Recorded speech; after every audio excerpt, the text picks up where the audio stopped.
కామారెడ్డి వినాయక నగర్ కాలనీలో ఇంట్లో gas cylinder leak అయి మంటలు చెలరేగాయి. ఆ మంటల్ని ఆర్పే క్రమంలో భార్యాభర్తలు ఇద్దరికీ గాయాలయ్యాయి.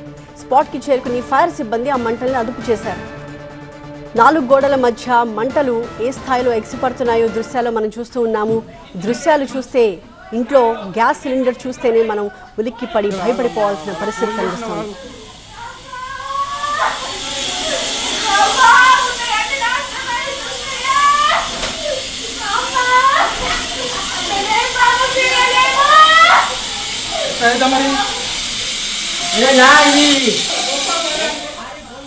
కామారెడ్డి వినాయక నగర్ కాలనీలో ఒక ఇంట్లో గ్యాస్ సిలిండర్ లీక్ అయి మంటలు అంటుకున్న దృశ్యాన్ని మనం చూస్తూ ఉన్నాము.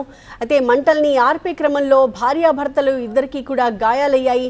తర్వాత చుట్టుపక్కల వారు కూడా వచ్చి నీళ్లు కుమ్మరించి ఆ మంటల్ని అదుపు చేయడానికి ప్రయత్నించారు.